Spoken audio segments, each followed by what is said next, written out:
Hello पिला माने पुणी थरे स्वागत आमर नुआ भिडियो को। आज आम विगत क्लास आलोचना होता कोटि ब्रह्मांड सुंदर जो छाड़ी जाइथिबा विषय वस्तु को पुणी थरे आलोचना परिसरभुक्त करवा। तो उपेन्द्र भंजकर कोटि ब्रह्मांड सुंदर गोटे पार्ट जोटा आम आलोचना कर सारी प्रथम छांदर तापर यहाँ हूँ जो गुड़ा बड़का रही जाता तार आलोचना आज आम करवा। तो जी ये वीडियो नुआ कर देखुं से पूर्व वीडियो निश्चित भाव में देखूँ ना कि बुझीपारे। ठीक अच्छे आम सीधा सड़क स्टार्ट करवा। आम पढ़ी मोपरे विजे करिबे भावी तसोधरा कंसाल तार कन्नाल पट छरा मोपरे विजे करिबे भावी तसोधरा पर्यंत। तापर आम बुझा नहिबे सर्वज्ञ किंपा ब्रह्म परिवार जानिले निश्चय प्रभु दक्षिण कुंजर। एठारे कवि कुंजर कहले हाथी जगन्नाथ महाप्रभु को दक्षिण दिगर हाथी रूप वर्णना करिसंती। से कहिसंती जगन्नाथ महाप्रभुंकर ए जो लीला समस्ते तांकर भक्त काहींकी हेबे नहीं, काहींकी सर्वज्ञ लोक जे सबू जानिछि से काहींकी तांकर परिवार रे शामिल हेबो नहीं। जेतेबेले जानिले निश्चय प्रभु दक्षिण कुंजर तांको से दक्षिण दिगर हाथी सहित कौन करिसंती ना तुलना करिसंती। तो पूर्व जनरे पूर्व गज भाव उपजाई पहंडी विजय कले झुलाई झुलाई। जगन्नाथ महाप्रभु स्नान यात्रा बेले केमिति आसुचंती स्नान यात्रा भी पहंडी विजय हुए। तो से पूर्व जनरे से पूर्व गजर भाव उपजाई ठीक अच्छी पहंडी विजय करुछंती झुलाई झुलाई। जगन्नाथ महाप्रभु को झुलाई झुलाई पहंडी विजय करुछंती। एठारे आउ गोटे कथा आसीबो पिला माने कौन आसीबो ना जानिले निश्चय प्रभु दक्षिण कुंजर। एठारे दक्षिण कुंजर बा दक्षिण दिगर हस्ती भाव कवि जगन्नाथ महाप्रभु को वर्णना करचंती। से भली पूर्व जनरे पूर्व गज भाव बुझाइबा पूर्व दिगर हाथी भाव आमर जो बलराम को वर्णना करचंती। से कौन करचंती दी भाई पूर्व जनरे बा अन्य जनरे तो पूर्व गजर भाव उपजाइचंती बा पूर्व जन्मर पूर्व गज बा पूर्व दिगर हाथी रूप बलराम आउ दक्षिण दिगर हाथी रूप आमर जगन्नाथ महाप्रभु पहंडी विजय करुचंती। तांको भक्त माने पहंडी विजय करुचंती। बुझीला स्नान मंडप आड़कू तांको आणुचंती। तो एमंत नहिले कि प्रसाद दरितेजी मंडप सर अवगाहरे चित्तमजी। सेठू उपेन्द्र भंज पुणी कहते जदि एमिति करा न जाए जदि तांको झुलेई झुलेई बा मजा मस्ती सहित आना न जाए तांकर मनोभाव को बुझी विचारी काम करा न जाए तेबे कौन से प्रसाद दरितेजी बा प्रसादर तुलितल्प शଯ୍या छाड़ी से यही मंडप सर अवगाहरे चित्तमजी। ये जो मंडप स्नान मंडप भूमि उपरे बसी से जो मथा उपरे पानी ढालिबा पूर्वक स्नान करिबारे तांकर चित्त रहिबो। जदि एमिति तांको सम्मानर सहित सुंदर जो कौन आमे कहबा खुशी मजा सहित तांको नचई नचई जो पहंडी विजय कराउछि यह नहेले कौन से तांकर चित्त एठी रहिबो कि सार गंध सार पंके भूषित होइबे जन पंक पंकज वन को उच्चाड़िबे। जदि एमिति करा न जाए तेबे कौन सार गंध सार गंध मध्य सार किए चंदन कर्पूर इत्यादि तो तार से भूषित होइकी जनपंक पंकज वन को उजाड़िबे। बुझीपारुच जनमानकर जो पंक जनवा मनीष मानक देहरे जो पंक रूपक माया अच्छी बा पाप अच्छी पंक रूपक पाप अच्छी सेई पाप को कौन उजाड़ी पारिबे। जदि एमिति न हुए एथिरे गोटे कथा बुझिबो एठी हाथी सहित जगन्नाथ को जेहेतु तुलना करा जाइछि हाथी आउ जगन्नाथंकर कार्यधारा सहित समान आकार वर्णना करा जाइछि। ठीक अच्छे हस्ती जेमिति गाधोई सारला परे कौन करे पिला माने ना ता देहरे सब पंक बोली ही पड़े। पंक बोली ही पड़े कहीं ना अधिक ठंडा लगिबो बोली। तो पंक बोली हेबा जगारे तापरे से कौन करे ना से जो जेते सब पद्म वन से पोखरे थाए ताकू सब दड़ी पकाए पंक बोली हेबा प्रक्रिया रे। ठीक अच्छी तो से कौन हुए ना से पंकज वन को जेमिति हाथी दड़ी पकाए जगन्नाथ महाप्रभु सेमिति ଚନ୍ଦନ ଚର୍ଚ୍ଚିତ ଗାଧୋଇ ସାରିବା ପରେ ଚନ୍ଦନ ଇତ୍ୟାଦି ପଙ୍କ ଲେପନ ପୂର୍ବକ ବୁଝିପାରୁଛ ଚନ୍ଦନ ଇତ୍ୟାଦି ପଙ୍କ ଲେପନ ପୂର୍ବକ ପଙ୍କଜବନକୁ ଚାଡ଼ିବେ ଅର୍ଥାତ୍ ସେଇ ପଙ୍କରେ ଫୁଟିଥିବା ବା ମନୁଷ୍ୟମାନଙ୍କର ଯେଉଁ ଜୀବନରେ ପଙ୍କ ରହିଛି ସେଥିରେ ଯେଉଁ ପାପ ବୀଜ ଫୁଟିଛି ତାକୁ ସେମିତି ଦୋଳି ପକେଇବେ। ଠିକ୍ ହେଉଛି, ବୁଝି ହେଉଛି ତ? ଜଗନ୍ନାଥ ମହାପ୍ରଭୁ ଏମିତି ଦୋଳି ପକାନ୍ତି। ସବୁଦିନେ ଲୀଳାସ୍ଥାନ ନୀଳମହିଧର ଭକ୍ତ ଭାବ ରଜ୍ଜୁରେ ବନ୍ଧନ ଅଛି ଯାର। ସବୁଦିନେ ଲୀଳାସ୍ଥାନ କେଉଁଠି? ନୀଳମହିଧରଙ୍କର ଲୀଳାସ୍ଥାନ ନୀଳାଚଳ ଧାମ। ସବୁଦିନେ ସେଇଟା ହେଉଛି ତାଙ୍କର ଲୀଳାସ୍ଥାନ। ତ ଭକ୍ତ ଭାବ ରଜ୍ଜୁରେ ବନ୍ଧନ ଅଛି ଯାହାର କି ଭକ୍ତଙ୍କର ଭାବ ରଜ୍ଜୁରେ ଯିଏ ବନ୍ଧା, ଭକତ ଭାବେ ବନ୍ଧା କିଏ? ଆମ ବଡ଼ ଠାକୁର ଭକ୍ତଙ୍କ ଭାବରେ ବନ୍ଧା। ସେ ତାଙ୍କର ଲୀଳାଖେଳାର ସ୍ଥାନ ସବୁଦିନେ ରହିଛି ନୀଳମହିଧର। ଜଡ଼ ଯେତେ ଛନ୍ତି ଏତେ ଭାବ କି ଜାଣିବେ, ଜଡ଼ ଯେତେ ଛନ୍ତି ଏତେ ଭାବ କି ଜାଣିବେ, ବାହୁଡ଼ିବା ବେଳେ ବେଶେ ବେକତ ହୋଇବେ। ଜଡ଼ ଯେତେ ଅଛନ୍ତି, ଯେତେ ଲୋକ ବୁଝିବା ପରିସ୍ଥିତିରେ ନଥାନ୍ତି, ଯେତେ ଲୋକ ବୁଝିବାକୁ ଚାହାନ୍ତି ନାହିଁ, ସେ ଜଗନ୍ନାଥଙ୍କର ଏ ହାତୀ ବେଶକୁ କ'ଣ ବୁଝିପାରିବେ ଯେ ହାତୀ ବେଶ ଜଗନ୍ନାଥ ମହାପ୍ରଭୁ କାହିଁକି ଧାରଣ କରିଛନ୍ତି, କାହିଁକି ଏ ଗଜର ଉପରେ ଜଗନ୍ନାଥଙ୍କୁ ବନ୍ଦନା କରାଯାଉଛି ବା ବର୍ଣ୍ଣନା କରାଯାଉଛି, କାହିଁକି ତାଙ୍କୁ ଦକ୍ଷିଣ କୁଞ୍ଜର କୁହାଯାଉଛି, ବଳଭଦ୍ରଙ୍କୁ ପୂର୍ବ କୁଞ୍ଜର କୁହାଯାଉଛି, କାହିଁକି ନା ଏ ହେଉଛନ୍ତି ହାତୀ ପରି ଗାଧୋଇ ସାରିବା ପରେ ପଙ୍କ ରୂପକ ଚନ୍ଦନ ଲେପନ ପୂର୍ବକ ପଙ୍କଜ ରୂପକ ପାପକୁ ବିନାଶ କରନ୍ତି। ତାପରେ ସେ ଗାଧୋଇ ସାରିବା ପରେ ହାତୀ ବେଶରେ ରତ୍ନ ସିଂହାସନକୁ ଫେରନ୍ତି। ଠିକ୍ ଅଛି, ଏଇଟା କିଏ ବୁଝିପାରିବ? ଏଇଟା କେବଳ ଯିଏ ପଣ୍ଡିତ ବା ଯିଏ ତାଙ୍କ ଭାବରେ ବନ୍ଧା, ଜଗନ୍ନାଥଙ୍କ ପ୍ରେମରେ ଯିଏ ଅତୁଟ ପ୍ରେମରେ ବନ୍ଧା, ସିଏ କେବଳ ବୁଝିପାରିବ। ଠିକ୍ ଅଛି, ଆଉ ଜଡ଼ ଯେତେ ଅଛନ୍ତି ସେମାନେ କ'ଣ ଭାବିବେ? ଏ ବେଶ ଦେଖିକି କେବଳ ସେଇ ହାତୀକୁ ହିଁ ବେକତ କରିପାରିବେ ବା ହାତୀ ବେଶ ସେମାନେ ଖାଲି ବୁଝିପାରିବେ ଏତିକି ଯେ ଜଗନ୍ନାଥ ମହାପ୍ରଭୁ ଆଜି ହାତୀ ବେଶରେ ଅଛନ୍ତି। କାହିଁକି ଅଛନ୍ତି ହାତୀ ବେଶରେ ଏକଥା ସେମାନେ ବୁଝିପାରିବେ ନାହିଁ। ସେଇ କଥାକୁ କବି ବର୍ଣ୍ଣନା କରୁଛନ୍ତି, ଜଡ଼ ଯେତେ ଛନ୍ତି ଏତେ ଭାବ କି ଜାଣିବେ, ବାହୁଡ଼ିବା ବେଳେ ବେଶେ ବେକତ ହୋଇବେ। ତାପରେ ଆଉ ଗୋଟିଏ ବର୍ଣ୍ଣନା ଏଠି ରହିଛି ସୁଭଦ୍ରାଙ୍କ କଥା। ଭବସାଗର ସୁବର୍ଣ୍ଣ ତରଣୀ ବିଚାରି ସୁଭଦ୍ରାଙ୍କୁ ବିଜେ କରାଇଲେ ତଥା ଧରି। ଯେମିତି ଜଗନ୍ନାଥ ମହାପ୍ରଭୁଙ୍କୁ ଆଣିଲେ ଦକ୍ଷିଣ କୁଞ୍ଜର ରୂପରେ, ବଳଭଦ୍ରଙ୍କୁ ଆଣିଲେ ପୂର୍ବ ଗଜ ରୂପରେ, ସେଇଭଳି ଭବସାଗରର ସୁବର୍ଣ୍ଣ ତରଣୀ ସ୍ୱରୂପ ବା ଏଇ ଯେଉଁ ଭବସାଗର ସଂସାର ରୂପକ ସାଗର, ଏଠାରେ ସୁବର୍ଣ୍ଣ କହିଲେ ସୁନା ନୌକା ସ୍ୱରୂପ ସୁଭଦ୍ରାଙ୍କୁ ମଧ୍ୟ ସେଇ ରୂପରେ ବିରାଜିତ କରାଇଲେ କିଏ? ପଣ୍ଡାମାନେ। ବୁଝିହେଉଛି, ପଣ୍ଡାମାନେ ସେଇ ରୂପେ ସୁଭଦ୍ରାଙ୍କୁ ମଧ୍ୟ ବିଜେ କରାଇଲେ। ଆଚ୍ଛା ପିଲାମାନେ, ତମେ ଜାଣିଥିବ ଯେତେବେଳେ ଛୋଟିଆ ଜିନିଷ ହୁଏ ଆମେ ତାକୁ ଟେକି ଟେକି ନେଇଯାଆନ୍ତି, ସେଇଭଳି ଆମର ମାତା ସୁଭଦ୍ରାଙ୍କୁ ମଧ୍ୟ ପଣ୍ଡାମାନେ ସେମିତି ଟେକି ଟେକି ନେଇଗଲେ। ତ ସୁବର୍ଣ୍ଣ ତରଣୀ ସ୍ୱରୂପ ମାନେ ଭବସାଗରରୁ ପାରି ହେବା ପାଇଁ ଏଇ ଯେଉଁ ମାତା ସୁଭଦ୍ରା ହେଉଛନ୍ତି ସୁବର୍ଣ୍ଣ ତରଣୀ ବା ନୌକା ସ୍ୱରୂପ। ଏଇ ପଦର ଅର୍ଥ ହେଉଛି ଏଇଆ, ବୁଝିହେଲା? ତାପରେ କିଏ ଆସିବେ? ତାପରେ ଆସିବେ ତାପତ୍ରୟ ଭାଣ୍ଡ ଭଞ୍ଜନକୁ ଦଣ୍ଡବର ସୁଦର୍ଶନଙ୍କ ବିଜେ ସେହି ପ୍ରକାର। ତାପତ୍ରୟ କହିଲେ କ'ଣ? ଆଧି ଭୌତିକ, ଆଧି ଦୈବିକ ଆଉ ଆଧ୍ୟାତ୍ମିକ ଏଇ ଯେଉଁ ଚିନ୍ତା ଚେତନା ଆମ ହୃଦୟରେ ଅଛି ବା ଏଇ ଯେଉଁ କଥା ଆମ ହୃଦୟରେ ଅଛି, ସେ ତାପତ୍ରୟର ଭାଣ୍ଡ ବା ହାଣ୍ଡିକୁ ଭାଙ୍ଗିବାକୁ କିଏ ପ୍ରସ୍ତୁତ? ଦଣ୍ଡବର ଅର୍ଥାତ୍ ସୁଦର୍ଶନ ଯେଉଁ ଦଣ୍ଡ ରୂପରେ ପ୍ରତିଷ୍ଠା ପାଇଛନ୍ତି ନୀଳାଚଳ ଧାମରେ। କାହିଁକି ଦଣ୍ଡ ରୂପରେ ପ୍ରତିଷ୍ଠା ପାଇଛନ୍ତି? କେବଳ ଏଇ ତାପତ୍ରୟକୁ ଭାଙ୍ଗିବା ପାଇଁ। ବୁଝିପାରୁଛ?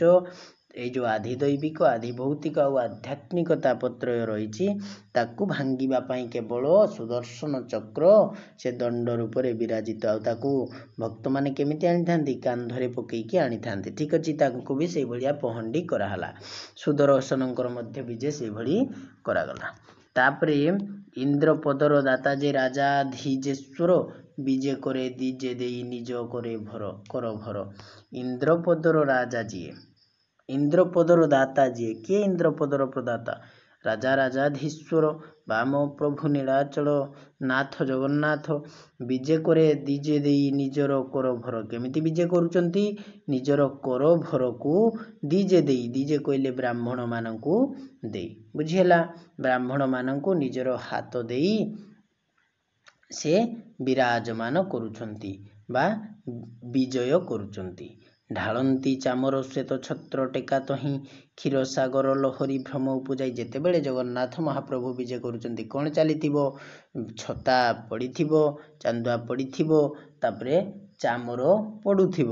ତ ସେ ଯେଉଁ ଧବଳ ଚାମର ପଡ଼ୁଛି, ଭକ୍ତମାନେ ସବୁ ଚାମର ଢାଳୁଛନ୍ତି। ତ ସେ ଯେଉଁ ଶ୍ଵେତ ଛତ୍ର ଟେକା ହେଇଛି, ଶ୍ଵେତ ଛତ୍ର କହିଲେ ଧଳା ଛତ୍ର ଟେକା ହେଇଛି, ସେ କେମିତି ଦୃଶ୍ୟମାନ ହେଉଛି? ନା କ୍ଷୀରସାଗର ଲହରୀର ଭ୍ରମ ଉପଜଉଛି ବା କ୍ଷୀରସାଗରରେ ଯେମିତି ଲହରୀ ଉଠେ ସେଭଳି ଚାମର ଆଉ ଶ୍ଵେତ ଛତ୍ରମାନ ଦୃଶ୍ୟମାନ ହେଉଛନ୍ତି। ଆଉ କ'ଣ ଦୃଶ୍ୟ ପିଲାମାନେ? ନା ଗହଳ ହଇଣ କଳ ଛତ୍ର ଶୋଭା ଦିଶି। ଗହଳ ହଇଣ କଳ ଛତ୍ର ଶୋଭା ଦିଶି ତୁଙ୍ଗ ଶିଖରୀ ପରେ କି ଜଳ ଦୋଆ କରସି। ଆଉ ଯେଉଁ ଲୋକମାନେ ରୁଣ୍ଡ, ଜଗନ୍ନାଥ ମହାପ୍ରଭୁଙ୍କୁ ଦେଖିବା ପାଇଁ ଲୋକ ରୁଣ୍ଡ କେତେ ତମେ ତ ଦେଖିଥିବ ସମସ୍ତେ। ତ ସେଇଭଳି ଲୋକମାନେ ଏତେ ମାତ୍ରାରେ ରୁଣ୍ଡ ହେଇଛନ୍ତି ଯେ ତାଙ୍କ ମୁଣ୍ଡମାନ କେମିତି ଦେଖାଯାଉଛି? ବା ତାଙ୍କ ମୁଣ୍ଡ ସହିତ ସବୁ କଳ ଛତ୍ର ଶୋଭା ଭଳି ଦିଶୁଛି ବା କଳା ଛତା ଭଳି ଦିଶୁଛି। ସବୁ ମୁଣ୍ଡମାଳ ଏକାଠି ହେଇଯାଇଛି ଯେ, ଆଉ ତାହା କେମିତି ଭ୍ରମ ସୃଷ୍ଟି କରୁଛି? ନା ତୁଙ୍ଗ ଶିଖରୀ ପରେ କି ଜଳ ଦୋଆ କରସି। ବା ଉଚ୍ଚା ପର୍ବତ ଉପରେ ଯେମିତି ମେଘ ଖଣ୍ଡମାନ ଶୋଭା ପାଉଥାଏ, ସେମିତି ଏଇ ଗହଳିଟା ଶୋଭା ପାଉଛି। ପତାକା ବ୍ୟାଜଟି ତେଜେ ଶୂନ୍ୟ ନିରଧାର ସ୍ୱେଦ ଛଳେ କରେ ନର ତନୁ ଜର ଜର। ପତାକାଟା ଛଳରେ କ'ଣ କରୁଛି? ନା ଶୂନ୍ୟରୁ ନିରଧାର ବର୍ଷଣ କରୁଛି। କି ପତାକାଟା ପତିତ ପାବନ ବାନା ଯେଉଁ ଏତେ ଉଚ୍ଚାରେ ଉଡ଼ୁଛି, ସେ ପତାକାଟି ଶୂନ୍ୟରୁ ନିରଧାର ବା ବର୍ଷା କରେଇଲା ସ୍ୱରୂପ ଦୃଶ୍ୟମାନ ହେଉଛି। ଆଉ ସ୍ୱେଦ ଛଳରେ କରେ ନର ତନୁ ଜର ଜର। ଆଉ ଏଇ ନରମାନଙ୍କର ତନୁ କେମିତି ଜର ଜର ହେଉଛି? ନା ସ୍ୱେଦ ଛଳରେ ବା ଏଇ ଯେଉଁ ପତାକାଟା ଆମର ପତିତ ପାବନ ବାନାଟା ଯେଉଁ ଛଳରେ ନିରଧାର ବର୍ଷଣ କରୁଛି, ସେଇ ଦ୍ୱାରା ତା ଦ୍ୱାରା ଏ ମଣିଷମାନଙ୍କ ଦେହରେ ସବୁ ସ୍ୱେଦଜାତ ହେଉଛି ବା ସେମାନେ ଭିଜି ଯାଇଛନ୍ତି ସେ ବର୍ଷାରେ। ବୁଝିପାରୁଛ? ସେ ବର୍ଷା କେମିତି ହେଲା? ନା ଏମାନଙ୍କ ଦେହରୁ ହିଁ ବାହାରିଛି। ସେଟାକୁ ସ୍ୱେଦକୁ ବର୍ଷା ସ୍ୱରୂପ ବର୍ଣ୍ଣନା କରାଯାଇଛି। ତ ନରତନୁ ସେଇଥିରେ ଜର ଜର ହେଉଛି। ବୁଝିହେଲା? ତାପରେ କ'ଣ? ଚଞ୍ଚଳା ଖେଳା ଚଳିବା ଖଦିପିତ ବାସ। ଚଞ୍ଚଳା ଖେଳା ଚଳିବା ଖଦିପିତ ବାସ ବୁଝି ହେଉଛି? ତୃଷିତ ଦ୍ୱିଜ ଚାତକ ଜଳପାନେ ତୋଷ। ଚଞ୍ଚଳା କହିଲେ ବିଜୁଳି। ଚଞ୍ଚଳା ଖେଳିବା ପରି ଦୃଶ୍ୟମାନ ହେଉଛି କ'ଣ? ନା ଏଇ ଯେଉଁ ପଣ୍ଡାମାନେ ପରିଧାନ କରିଛନ୍ତି ପୀତବାସ ବା ହଳଦିଆ ପାଟ ବସ୍ତ୍ର ଖଦି, ତାହା କେମିତି ଦୃଶ୍ୟମାନ ହେଉଛି? ବିଜୁଳି ଖେଳିବା ଭଳି ଦୃଶ୍ୟମାନ ହେଉଛି। ଏଇଠି ଏଇ ଯେଉଁ ପଦ ସବୁ ରହିଛି, ୟାକୁ କ'ଣ କରାଯାଇଛି ପିଲାମାନେ? ବର୍ଷା ବା ମେଘର ଯେଉଁ ବର୍ଣ୍ଣନା, ତା ସହିତ ଜଗନ୍ନାଥଙ୍କୁ ତୁଳନା କରାଯାଇଛି। ବୁଝିହେଲା? ତ ଚଞ୍ଚଳା ଖେଳା ଚଳିବା ଖଦିପିତ ବାସ ବା ଏଇ ଯେଉଁ ବର୍ଷା ହେଲେ ଯେଉଁ ବିଜୁଳି ଚମକେ, ସେଇଭଳି ଜଗନ୍ନାଥ ମହାପ୍ରଭୁ ଯେତେବେଳେ ଆସୁଛନ୍ତି, ବିଜୁଳି ସ୍ୱରୂପ ଏ ଯେଉଁ ପଣ୍ଡାମାନେ ପରିଧାନ କରିଥିବା ପାଟ ପୀତ ବାସ ଚମକୁଛି। ଆଉ କ'ଣ? ନା ତୃଷିତ ଦ୍ୱିଜ ଚାତକ ଜଳପାନେ ତୋଷ। ବର୍ଷା ହେଲେ କିଏ ତୋଷ ହୁଏ? ଚାତକ ପକ୍ଷୀ ତୋଷ ହୁଏ। ସେଇଭଳି ଯେତେବେଳେ ଜଗନ୍ନାଥ ମହାପ୍ରଭୁ ବିରାଜମାନ କରୁଛନ୍ତି ବା ଜଗନ୍ନାଥ ମହାପ୍ରଭୁ ବର୍ଷା ଭଳି ବା ବର୍ଷା ସମ ଯେତେବେଳେ ଆଗତ ହେଉଛନ୍ତି, ସେତେବେଳେ ତୃଷିତ ଏଇ ଯେଉଁ ପଣ୍ଡାମାନେ ବା ଆମର ଯେଉଁ ବ୍ରାହ୍ମଣମାନେ, ସେମାନେ ଚାତକ ଭଳି ତାଙ୍କୁ ଦର୍ଶନ ପୂର୍ବକ ତୋଷ ହେଉଛନ୍ତି। ବୁଝିହେଲା ପିଲାମାନେ? ପଦର ଅର୍ଥ, ଆକ୍ଷରିକ ଅର୍ଥ ମୁଁ ବୁଝେଇ ଦେଉଛି, ଟିକେ ମନେ ରଖିବ। ଏ ପ୍ରମାଣ ବରହୀଣ ପୁଚ୍ଛ ତେଣୁ ଚଳି ନିଶାଣ ମଣ୍ଡୁକ ନାଦେ ଦିଗନ୍ତ ଉଛୁଳି। ଯେମିତି କ'ଣ ହୁଏ? ନା ବର୍ଷା ହେଲେ ମଣ୍ଡୁକ ନାଦନ୍ତି। ହଁ ନା? ଏ ପ୍ରମାଣ ବରହୀଣ ପୁଚ୍ଛ ତେଣୁ ଚଳି। ପ୍ରଥମ ପଦ ଆସୁଛି ଏ ପ୍ରମାଣ ବରହୀଣ ପୁଚ୍ଛ ତେଣୁ ଚଳି।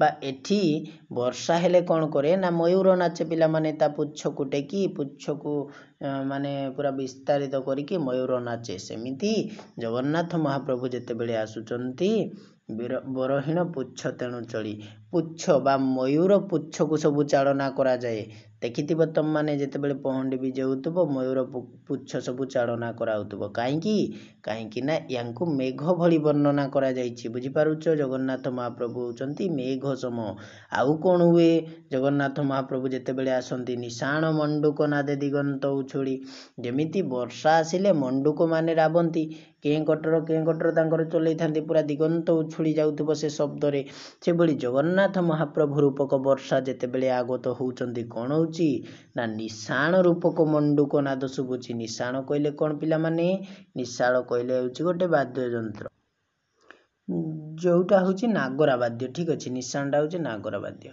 तापरे प्रभु चलन शब्द जनित स्तनित प्रभु चलन शब्द जनित स्तनित पुष्पांजलि बकाबली उड़ी खसे सत प्रभु चलन शब्द प्रभु जगन्नाथ जेतेबेले चालुचंती कोन होउची पिला माने ना प्रभु जगन्नाथ जेतेबेले चालुचंती वर्षा हेले कोन हुए घड़घड़ी शब्द सुबे से भली जेतेबेले प्रभु जगन्नाथ चालुचंती शब्द स्तनित होउची स्तनित कहिले कोन ना स्तनित कहिले घड़घड़ी शब्द याको मने रखिबो यार शब्द बड़ इंपोर्टेंट पिला माने हैला तो प्रभु चलन जेतेबेले करूचंती से शब्द सृष्टि होउची केमे शब्द ना घड़घड़ी शब्द पुष्पांजलि बकाबली उड़ी खसे सत पुष्पांजलि केमिति ना जेतेबेले घड़घड़ी सृष्टि हुए बग माने जोठी थांती उड़ी जाती सबू से भली पुष्पांजलि बा ए जो प्रभु जगन्नाथ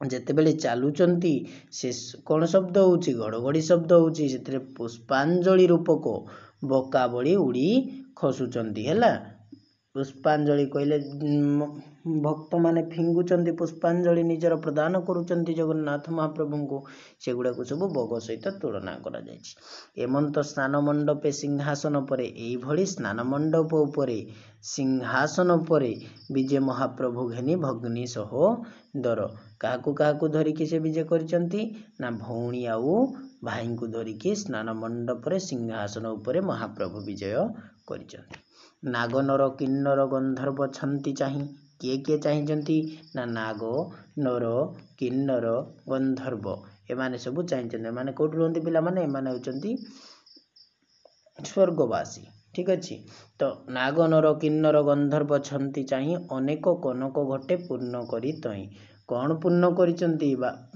कौन केमिति चाहिंचंती पिला माने ना सुवर्ण कलसी रे पानी भरिकी जगन्नाथ महाप्रभु को समस्ते चाहिंचंती तापरे ढाळिले भूसुरे निरसी मुखमंडली धारामान पतन होइला महज्वले महाप्रभु आसिले पहंडी विजय करिकी बसिले रत्न सिंहासन उपरे से मंडपरे स्नान मंडपरे तापरे एमाने जो नागनर किन्नर गंधर्व समस्ते कनक घटरे पानी पूर्ण करी रखिचंती से माने कोन छाड़ी देबे प्रभु को गाधोई देबे ना नहीं पिला माने ठीक अछि से माने केमिन ढाळिले भूसुरे निरो सिमुख मंडले किए ढाळिले पानी ना भूसुरे भू कहले भूमि सुरे कहले देवता भूमिर सुर बा भूमि रे ए जो माटी रे देवता किए ब्राह्मण को साधारणतः बुझाए से माने नीरो बा पानी श्रीमुख मंडल उपरे ढाळिले बुझेला जगन्नाथ महाप्रभु श्रीमुख मंडल उपरे पानी के ढाळिले ब्राह्मण माने धारामान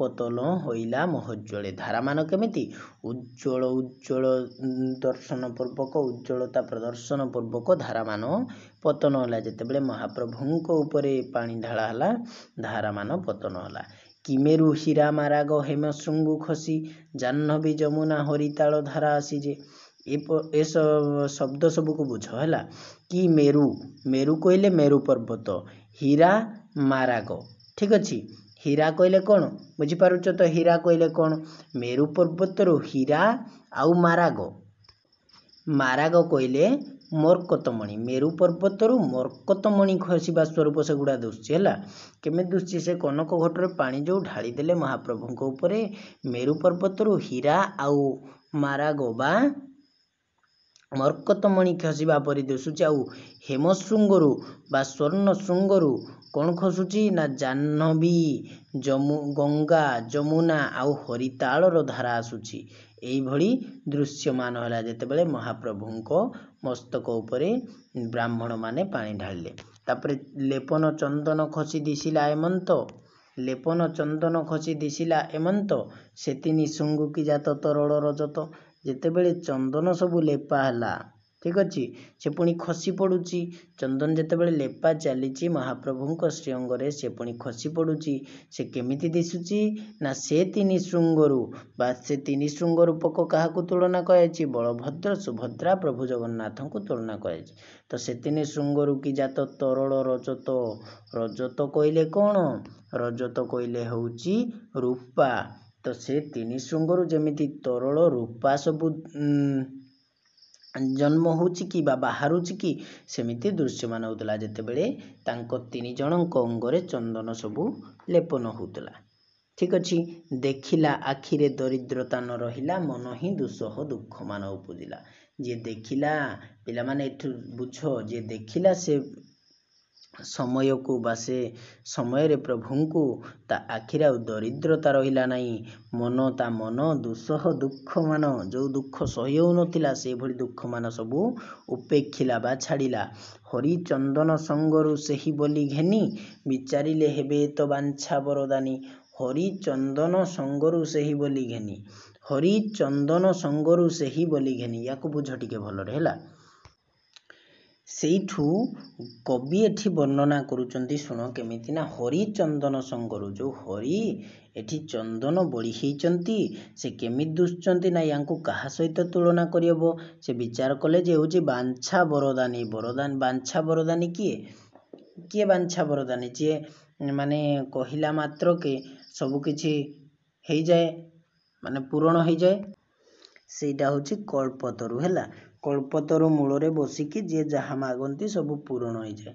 तेणु ये जो जगन्नाथ महाप्रभु चंदन लेपिकी बसिचंती, चंदन लेप रूप रे बसिचंती, से ताकू कवि केउं रूपरे घेनी करचंती बा केउं रूपरे विचार करिचंती ना बांछा बरदानी बा कल्पतरु रूपरे।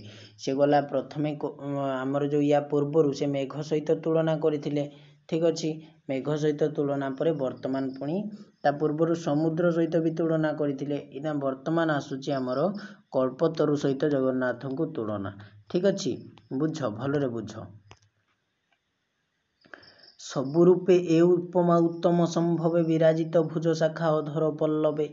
ए सबू जेते उपमा आमे विचार कले, कवि कहउचंदी जेते सबू उपमा आमे विचार कले ए सबूर श्रेष्ठ उपमा हबो एइटा हैला। ए उपमाटा कोटा कल्पतरु सहित तुलनाटा। विराजित भुज शाखा अधर पल्लवे, कल्पतरुर शाखा अच्छी, आमर जगन्नाथ महाप्रभुंकर भुज अच्छी, सेपरी कल्पतरुर अधर एई पल्लव अच्छी, पत्र अच्छी, आमर जगन्नाथ महाप्रभुंकर पल्लव रूपक अधर अच्छी। भक्ति मुक्ति फल अच्छी न देखंती केही, स्वभाव रे ब्रह्मदारु व्यस्त पदे रही।